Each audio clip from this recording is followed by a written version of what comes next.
Every subscription business loses customer at some point or another. It's not a failure, it's just reality. Here is something I found interesting. A customer that is canceling is not gone forever. They know your product, they used it, and if they cancel, they must be a reason that most of the time you can address. Here, my goal with the win back funnel is for me to have a automated system that will remind customer the pain point and the value that they are missing out if they are no longer with us. At the very beginning, you can see the sales funnel that you get the moment you are entering your email somewhere. After verification, we put you in the sales funnel. And if you go through the qualification phase, you would go for one of these funnels called the mid or hot, which is still a sales funnel, but that is depending on the score that you get on the lead scoring. I make a separate video to talk about the lead scoring or how I'm scoring leads to know which one is hot and which one is cold. So coming back to my point about the win back funnel, every funnel has a trigger and a goal. The trigger here in this sense is when the subscription has been terminated.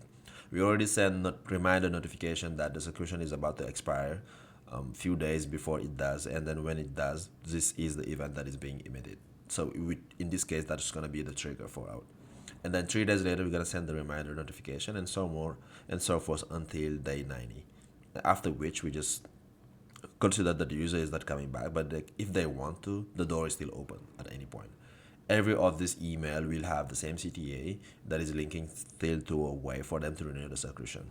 So in the past, one thing that happened with some of the customers is that they would miss the different notification that is reminding them that the subscription is ending for some reason, even though they didn't miss the very few of them like few months before. So my goal with this is also to be in the loop because I'm receiving a copy of every of these emails, and ideally we don't move just customers as terminated to something else. We would tag them as unresponsive, and we'll have someone or an automated way to reach out to them and try to find out what is going on. Ideally, we want to have human touch. So that's why right now I have an Excel sheet where potentially we're gonna make our own first hire that which will be sales, but not just any sale. That will be sale that is calling back lead that are unresponsive, and then later once we go through all that list, it's gonna be an outreach. So this startup is starting to turn into a real company in a sense that we have processes and system in place that we even have function that we can delegate to people.